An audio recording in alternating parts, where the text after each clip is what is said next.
Hi friends, welcome back our channel. Friends, chicken sambar ಮಾಡ್ತಾ ಇದ್ದೀವಿ ಅಮ್ಮನ ಮನೆ. ಅವತ್ತು ಧನ್ಯ ಸಾಂಬಾರು ಮಾಡಿಸ್ಬೇಕಾಯ್ತು ಅಂತ ಹೇಳ್ಬಿಟ್ಟು ಹೋಗಿದ್ದೆ.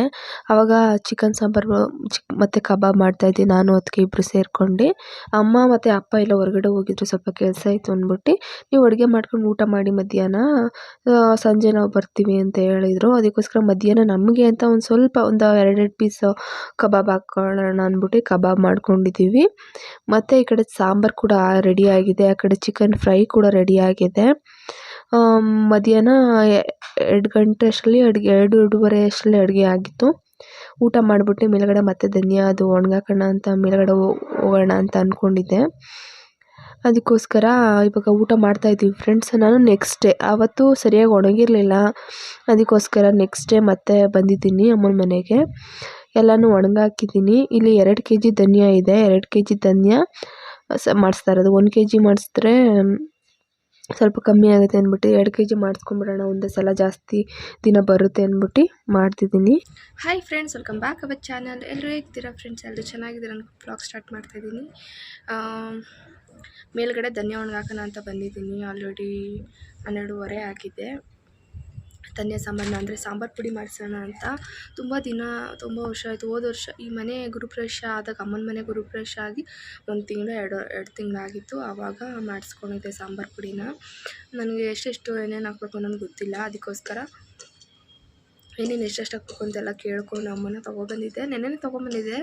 ನೆನ್ನೆ ಬರೋದು ಲೇಟಾಗೋಯಿತು, ಅದಕ್ಕೋಸ್ಕರ ಚೆನ್ನಾಗಿ ಒಣಗಬೇಕು, ಇಲ್ಲಾಂದರೆ ಅದು ಸಾಂಬಾರು ಪುಡಿ ಮಾಡೋಕ್ಕೆ ಜಾಸ್ತಿ ದಿನ ಇರೋದಿಲ್ಲ. ಅಮ್ಮನೂ ಕೂಡ ಎಲ್ಲ ಹೋಗಿದ್ರು, ಅದಕ್ಕೆ ಅಲ್ಲಿಂದ ಟಯರ್ಡಾಗಿ ಬಂದಿರ್ತಾರೆ ಅಂದ್ಬಿಟ್ಟು ನಾನು ಏನು ಮಾಡಿಸ್ಕೊಡ್ಲಿಲ್ಲ. ತೆಗ್ದಿಟ್ಬಿಟ್ಟು ಸಂಜೆ ಗಂಟೆ ಇದ್ಬಿಟ್ಟು ಆಮೇಲೆ ಹೋಗಿದ್ದೆ. ಈಗ ಬೆಳಗ್ಗೆ ಮನೆಯಲ್ಲೆಲ್ಲ ವಾರ ಎಲ್ಲ ಮುಗಿಸಿ, ಗುರುವಾರದ ಬ್ಲಾಗು. ಗುರುವಾರ ಪೂಜೆ ಎಲ್ಲ ಮುಗಿಸಿ ಟಿಫನ್ ಬಂದು ಟೊಮೆಟೊ ಬಾತ್ ಮಾಡಿದೆ. ಎಲ್ಲ ಕ್ಲೀನ್ ಮಾಡಿ ಬಂದಿದ್ದೀನಿ. ಅಷ್ಟರಲ್ಲ ಅಮ್ಮ ಕೆಳಗಡೆ ಒಣಗಾಕಿದ್ರು. ತಿರುಗಿ ಎತ್ಕೊಂಬಂದು ಮೇಲ್ಗಡೆ ಬಿಸಿಲು ಬರುತ್ತಲ್ವ, ಮೇಲ್ಗಡೆ ಎಲ್ಲ ಒಣಗಾಕಿದ್ದೀವಿ. ಇಲ್ಲೇ ಕೂತಿರ್ಬೇಕು, ಯಾಕಂದರೆ ಪಾರಿವಾಳ ಬಂದು ತಿನ್ನುತ್ತೆ ಮತ್ತು ಎಲ್ಲ ಚೆಲ್ಬಿಡುತ್ತೆ. ಅದಕ್ಕೋಸ್ಕರ ಇಲ್ಲೇ ಕೂತ್ಕೊಂಡಿದ್ದೀನಿ. ಅಮ್ಮ ಮತ್ತು ಅದಕ್ಕೆ ಎಲ್ಲ ಕೆಳಗಡೆ ಇದ್ದಾರೆ, ನಾನು ಇಲ್ಲೇ ಕೂತ್ಕೊಂಡಿದ್ದೀನಿ. ನೋಡಿ, ಒಣಗಾಕಿದ್ದೀವಿ ಎಲ್ಲನೂ. ಮತ್ತು ಆ ಕಡೆ ಸ್ವಲ್ಪನೂ ಒಣಗಾಕಿದ್ದೀನಿ. ನೆಕ್ಸ್ಟ್ ಏನಾದಿದ್ರೆ ನಮ್ಮ ಜೊತೆ ಶೇರ್ ಮಾಡ್ಕೊತೀನಿ. ಈಗ ಅಮ್ಮ ಉರಿತಾ ಇದ್ದಾರೆ ಧನಿಯಾನ. ನಾನು ಬುಧವಾರ ತೊಗೊಂಬಂದಿದ್ದು, ಬುಧವಾರ ಮಧ್ಯಾಹ್ನದ ಮೇಲೆ ತೊಗೊಂಬಂದಿದ್ದು. ಬುಧವಾರ ಸ್ವಲ್ಪ ಒಣಗಿಸಿದೆ, ಅದು ಚೆನ್ನಾಗಿ ಒಣಗಿರಲಿಲ್ಲ. ನೆಕ್ಸ್ಟ್ ಗುರುವಾರನೂ ಕೂಡ ಚೆನ್ನಾಗಿ ಒಣಗಿಸ್ಬಿಟ್ಟು ಮಧ್ಯಾಹ್ನ ಒಂದು 3:30 4 ಗಂಟೆ ಹಂಗೆ ಉರಿಯೋಕ್ಕೆ ಸ್ಟಾರ್ಟ್ ಮಾಡಿದ್ರು. 3:30 ಆಗಿತ್ತು, ಆವಾಗ ಉರಿಯೋಕ್ಕೆ ಸ್ಟಾರ್ಟ್ ಮಾಡಿದ್ರು. ಎಲ್ಲನೂ ನೀಟಾಗಿ ಉರಿಬೇಕು. ನನಗೆ ಬೇರೆ ನೆಗಡಿ ಇರೋದ್ರಿಂದ ನನಗೆ ಜಾಸ್ತಿ ಸೀನ್ ಬರುತ್ತೆ, ಅದಕ್ಕೋಸ್ಕರ ಅಮ್ಮನೇ ಎಲ್ಲ ಹುರ್ಕೊಡ್ತಿದ್ದಾರೆ. ನನ್ನ ಕೈಲಿ ಆಗಲ್ಲ ಅಂತ. ಮತ್ತು ಹೆಂಗೆ ಉರಿಯೋದು ನನಗೆ ಗೊತ್ತಿಲ್ಲ. ಧನಿಯಾ ಸಾಂಬಾರು ನಾನು ಇವತ್ತಿನವರೆಗೂ ಒಂದು ಸತಿ ನಾನು ಮಾಡಿಸಿಲ್ಲ, ಅದಕ್ಕೋಸ್ಕರನೇ ಅಮ್ಮ ಮಾಡಿಕೊಡ್ತಿದ್ದಾರೆ. ಅಮ್ಮ ಸಾಂಬಾರು ಪುಡಿ ತುಂಬ ಚೆನ್ನಾಗಿ ಮಾಡಿಕೊಡ್ತಾರೆ. ಸಾಂಬಾರು ಕೂಡ ತುಂಬ ಟೇಸ್ಟಿಯಾಗಿ ಆಗುತ್ತೆ, ಆ ಥರ ಮಾಡ್ತಾರೆ. ಇವಾಗ ಎಲ್ಲನೂ ಉರಿತಾ ಇದ್ದಾರೆ. ಅಲ್ಲಿಂದ ಎಲ್ಲ ಮುಗಿಸ್ಕೊಂಡು ನಾನು ನಮ್ಮ ಮನೆಗೆ ಬಂದೆ ಸಂಜೆ.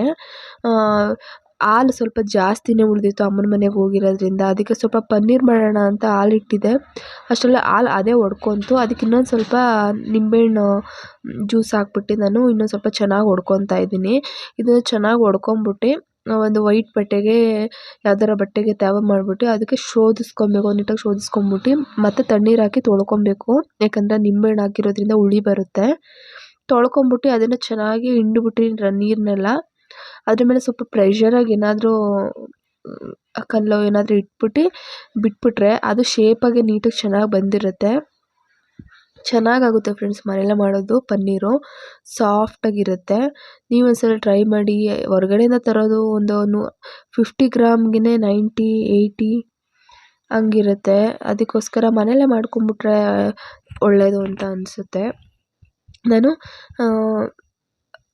ಸಾಂಬಾರು ಪುಡಿ ಮಾಡಿಸಿದ್ವಲ್ಲ ಆವತ್ತಿನ ದಿನವೇ, ಆ ಸಾಂಬಾರು ಪುಡಿ ಹಾಕ್ಬಿಟ್ಟು ಸ್ವಲ್ಪ ಬೇಳೆ ಸಾಂಬಾರು ಮಾಡಿ, ಮುದ್ದೆ ಮಾಡಿ, ಸ್ವಲ್ಪ ನಂಚ್ಕೊಳ್ಳೋಕ್ಕೆ ಬಜ್ಜಿ ಮಾಡ್ತಾಯಿದ್ದೀನಿ, ಆಲೂಗಡ್ಡೆ ಬಜ್ಜಿ. ನಾನು ಬಜ್ಜಿ ಮಾಡೋದು ಕಡಲೆ ಹಿಟ್ಟು ಮತ್ತು ಸ್ವಲ್ಪ ಉಪ್ಪು, ಚಿಲ್ಲಿ ಪೌಡರು ಮತ್ತು ಸ್ವಲ್ಪ ಸೋಡಾ ಇಷ್ಟೇ ಹಾಕೋದು. ಅಕ್ಕಿ ಹಿಟ್ಟು ಹಾಕ್ತೀನಿ ಒಂದೊಂದು ಸಲ ಅಕ್ಕಿ ಹಿಟ್ಟು ಹಾಕೋದಿಲ್ಲ. ಅಕ್ಕಿ ಹಿಟ್ಟು ಹಾಕಿದ್ರೆ ಒಂದೊಂದು ಸಲ ಗಟ್ಟಿಗೆ ಬರುತ್ತೆ, ಒಂದೊಂದು ಸಲ ಕ್ರಿಸ್ಪಿಯಾಗಿ ಬರುತ್ತೆ. ಅದಕ್ಕೋಸ್ಕರ ಒಂದೊಂದ್ಸಲ ಹಾಕ್ತೀನಿ, ಒಂದೊಂದ್ಸಲ ಹಾಕೋದಿಲ್ಲ. ಹಿಂಗೆ ಸಾಫ್ಟಾಗಿ ಚೆನ್ನಾಗಿರುತ್ತೆ, ಕ್ರಿಸ್ಪಿಯಾಗೂ ಇರುತ್ತೆ. ನಾನು ಚೆನ್ನಾಗಿ ಗಂಟಿಲ್ದಂಗೆ ನೀಟಾಗಿ ಕಲಿಸ್ಕೊತಾ ಇದ್ದೀನಿ. ಅದು ಈ ಕಡೆ ಗಟ್ಟಿನೂ ಅಲ್ಲ ತೆಳ್ಳಗೂ ಅಲ್ಲ, ಆ ಥರ ಕಲಿಸ್ಕೊಬೇಕು. ಆ ಥರ ಕಲಿಸ್ಕೊಂಡ್ರೆ ಚೆನ್ನಾಗಿ ಬರುತ್ತೆ. ನೋಡಿ ನಾನು ಇಷ್ಟು ತೆಳ್ಳಗೆ ಕಲಿಸ್ಕೊಂಡಿದ್ದೀನಿ. ಫುಲ್ಲು ತೆಳ್ಳಗೂ ಅಲ್ಲ, ಈ ಕಡೆ ಫುಲ್ ಗಟ್ಟಿಗೂ ಅಲ್ಲ, ಆ ಥರ ಕಲಿಸ್ಕೊಂಡಿದ್ದೀನಿ.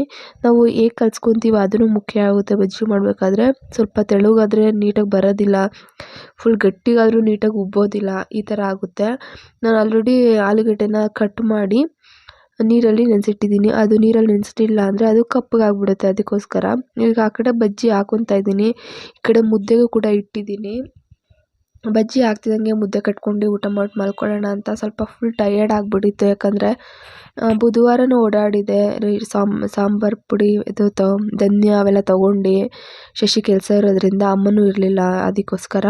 ಮತ್ತು ತಿರ್ಗಾ ಮೇಲ್ಗಡೆ ಕೆಳಗಡೆ ಮೆಟ್ಲು ಹತ್ತಿ ಕಾಲೆಲ್ಲ ಸಖತ್ ಪೇನ್ ಆಗಿಬಿಟ್ಟಿತ್ತು. ಕುಕ್ಕರಾಗೆಲ್ಲ ಕುತ್ಕೊಂಡು ಎಲ್ಲನೂ ಧನ್ಯ ಎಲ್ಲ ಒಣಗಾಕಿರೋದೆಲ್ಲ ಎತ್ಕೊಂಡು ತಿರ್ಗಿ ಒಣಗಾಕಿ ಅವೆಲ್ಲ ಹಿಂಸೆ ಅನಿಸ್ಬಿಡ್ತು. ಅದರಿಂದ ಸ್ವಲ್ಪ ಕಾಲು ಸಖತ್ ಪೇನ್ ಆಗ್ತಿತ್ತು, ಬಾಡಿ ಪೇನ್ ಇತ್ತು ಒಂದು ಸ್ವಲ್ಪ. ಅದಕ್ಕೆ ಬೇಗ ಊಟ ಮಾಡಿ ಮಲ್ಕೊಂಬಿಡೋಣ ಅಂತ ಅನಿಸಿತ್ತು. ಅದಕ್ಕೋಸ್ಕರ ಎಲ್ಲ ಬೇಗ ಮಾಡ್ಕೊತಾ ಇದ್ದೀನಿ. ಬಜ್ಜಿ ಹಾಕ್ಕೊತಾ ಇದ್ದೀನಿ. ಪರೀಕ್ಷಿತ್ಗೆ ಬಜ್ಜಿ ಅಂದರೆ ತುಂಬ ಇಷ್ಟ. ಈ ಥರ ಏನಾದರೂ ಸಾಂಬಾರು ಜೊತೆ ಅವನಿಗೆ ಬಜ್ಜಿ ಇದ್ದರೆ ಸ್ವಲ್ಪ ಒಂದು 2-3 ತುತ್ತು ಜಾಸ್ತಿ ತಿಂತಾನೆ. ಖುಷಿ ಆಗುತ್ತೆ ಅವನಿಗೆ ಅಂದ್ಬಿಟ್ಟು ನಾನು ಮಾಡ್ತಾಯಿದ್ದೆ. ಬೇಳೆ ಸಾಂಬಾರ್ಗೇನು ಬೇಡ ಅಂದ್ಕೊಂಡಿದ್ದೆ, ಆಮೇಲೆ ಮಾಡೋಣ ಅಂತ ಅಂದ್ಬಿಟ್ಟು ಮಾಡ್ತಾಯಿದ್ದೀನಿ. ಚೆನ್ನಾಗಿರುತ್ತೆ. ಮೆಣ್ಸಿನ್ಕಾಯಿ ಬಜ್ಜಿ ತುಂಬ ಚೆನ್ನಾಗಿರುತ್ತೆ ಆಲೂಗಡ್ಡೆ ಬಜ್ಜಿಗಿಂತ, ಯಾಕಂದರೆ ಖಾರವಾಗಿ ಚೆನ್ನಾಗಿರುತ್ತೆ. ಈಗ ನಾನು ಫ್ರೈ ಮಾಡ್ಕೊತಾ ಇದ್ದೀನಿ.